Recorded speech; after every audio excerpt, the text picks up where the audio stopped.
Assalamualaikum warahmatullahi wabarakatuh.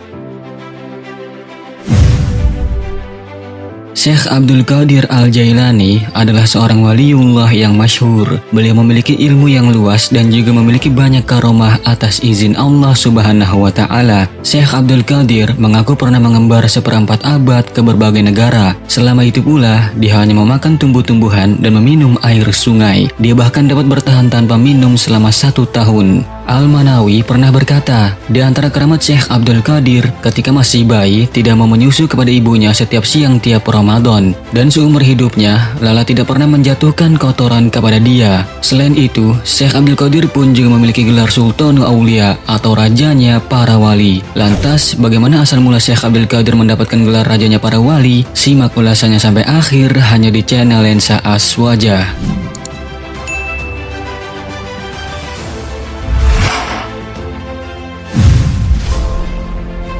Di dalam kitab Al-Fawaid Al-Mukhtarah karya Habib Ali Hasan Baharun yang merupakan bunga rampai dari perkataan-perkataan gurunya, yaitu Habib Zain bin Ibrahim bin Smith. Kitab tersebut berisi tentang wajangan-wajangan para ulama, wali, habaib, dan termasuk kisah Syekh Abdul Qadir Al-Jailani dalam perjalanannya memperoleh gelar Sultanul Aulia atau raja dari seluruh para wali.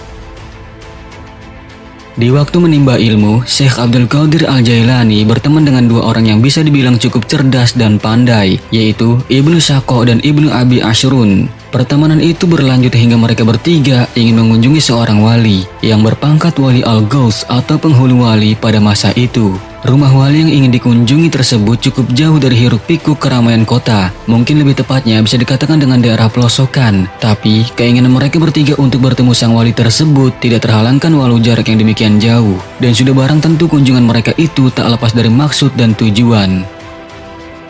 Dalam perjalanannya, mereka saling bertanya satu sama lain terkait tujuan dan niatan masing-masing. Dengan polosnya, Ibnu Abi Ashrun memulai pertanyaan kepada Ibnu Syaqo. Ibnu Abi Ashrun bertanya, "Wahai Syaqo, apa tujuanmu ingin bertemu dengan wali itu?" Maka sambil bergurau, Ibnu Syaqo menjawab, "Aku akan mengajukan sebuah pertanyaan yang begitu sulit kepadanya, hingga ia bingung dan tidak mampu untuk menjawabnya. Aku ini kan orang yang cerdas, jadi sudah sepatutnya menguji kedalaman ilmu seorang wali." Setelah itu, Ibnu Abi Ashrun pun mengatakan maksud dan tujuannya bertemu wali tersebut. Kalau aku ingin bertanya tentang sesuatu kepadanya, yang aku yakin dia tidak akan mampu untuk menjawabnya. Pada hakikatnya, tujuan dari keduanya itu sama, yakni sama-sama ingin menguji ketinggian ilmu dari seorang wali Al-Ghaus tersebut. Mungkin karena Syekh Abdul Qadir Al-Jailani hanya diam saja dan tidak mengatakan niatnya, akhirnya mereka berdua bertanya kepada Syekh Abdul Qadir, "Wahai Qadir, apakah engkau mau mengajukan pertanyaan seperti kami atau ada hal yang lainnya?" Lalu Syekh Abdul Qadir menjawab, "Aku tidak mau bertanya apa-apa." Lantas mereka pun bertanya lagi, "Lalu apa yang kau inginkan? Apakah kau hanya mau mengikuti kami saja?" Maka Syekh Abdul Qadir menjawab, "Aku tidak punya pertanyaan yang ingin aku ajukan. Aku hanya ingin sowan saja dan mengharap berkah darinya. Itu sudah cukup bagiku, karena orang seperti ini biasanya hanya disibukkan dengan kekasihnya, yaitu Allah Subhanahu wa Ta'ala." Dari dialog mereka, kita sudah bisa melihat sifat dan sikap mereka terhadap kekasih Allah Subhanahu wa Ta'ala. Kesombongan dan rendah diri manusia juga bisa diukur dengan sebuah perkataannya. Kesombongan terhadap orang lain terjadi ketika kita memposisikan diri kita lebih tinggi atau lebih hebat daripada orang lain. Sementara orang yang rendah hati tetap memposisikan dirinya sebagai penerima anugerah ilahi yang tidak sempurna dan lemah. Dia merasa memperoleh segala sesuatunya karena karunia Allah Subhanahu wa Ta'ala, bukan karena kegagahan dan kehebatannya. Lalu sesampainya mereka bertiga di kediaman wali Al-Ghaus tersebut, mereka pun mengetuk pintu rumahnya. Akan tetapi sang wali tak kunjung membukakan pintunya, malahan ia memperlambat jalannya. Kemudian wali tersebut keluar dalam keadaan marah seraya bertanya, "Siapa di antara kalian yang bernama Ibnu Syaqo?" Lalu Ibnu Syaqo menjawab, "Aku, wahai Syekh." Tak banyak bicara, wali itu pun langsung menebak pertanyaan Ibnu Syaqo dan juga langsung memberikan jawabannya secara detail dan benar.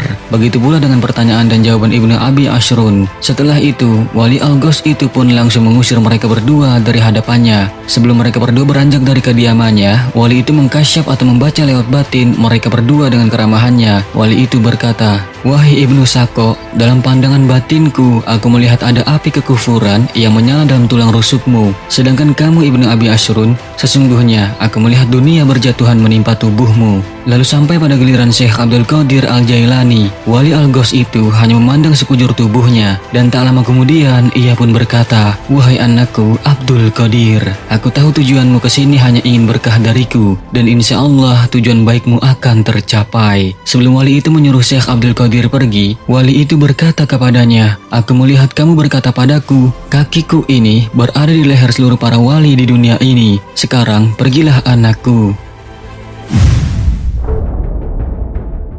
Selang beberapa hari dari kejadian aneh itu, Ibnu Sako dipanggil oleh raja di negerinya dan diperintahkan untuk pergi menemui ulama Nasrani agar ia berdebat dengan para ulama pentolan-pentolan Nasrani di sana. Dalam perjalanan menuju ulama Nasrani itu, ia bertemu dengan seorang gadis cantik dari keturunan Nasrani dan jatuh cinta kepadanya. Namun hubungan cinta mereka berdua tidak direstui. Tanpa berpikir panjang, akhirnya dia menemui ayahnya dan menyampaikan kepadanya bahwa dia sungguh mencintainya dan siap berkorban apapun untuk putrinya. Akhirnya terbuktilah perkataan wali Al-Ghaus tersebut bahwa ada api yang menyala dalam tulang rusuknya, dan itu benar. Ia telah menggadaikan agamanya dengan agama Nasrani.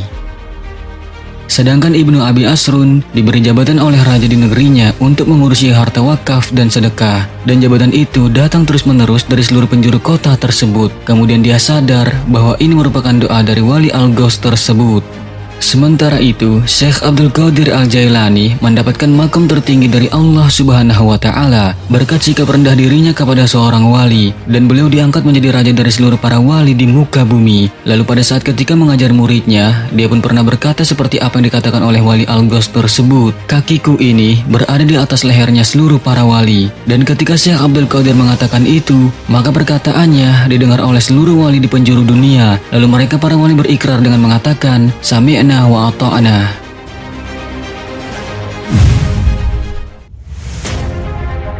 Sahabat beriman, ada beberapa hikmah yang bisa kita ambil pelajaran dari kisah ini, bahwa siapapun kita tidaklah pantas mengedepankan kelebihan, karena di atas langit masih ada langit. Sikap rendah diri haruslah menjadi prioritas utama setiap manusia, karena ilmu itu tidaklah lebih diutamakan daripada akhlak. Ini sebagaimana perkataan Said Muhammad bin Alwi Al-Maliki, adab lebih didahulukan daripada ilmu. Juga dalam suatu pepatah bijak dikatakan, jadilah ilmu padi, semakin berisi maka semakin tunduk. Ini menandakan semakin banyak ilmu, justru orang tersebut semakin rendah diri. Dan ada begitu banyak kisah-kisah para solihin yang diangkat derajatnya sampai ke tingkat mulia, itu dikarenakan sifat tawaduknya kepada Allah dan juga kepada sesama makhluk. Semoga dari kisah singkat penuh hikmah kali ini dapat memberikan manfaat baik kepada kita di dunia dan di akhirat. Amin ya Allah ya Rabbal Alamin. Sungguh kebenaran hanya milik Allah Subhanahu wa Ta'ala, dan mohon maaf jika ada kesalahan. Itu merupakan suatu kelalaian dari kami. Wallahu a'lamu bishawab. Wassalamualaikum warahmatullahi wabarakatuh.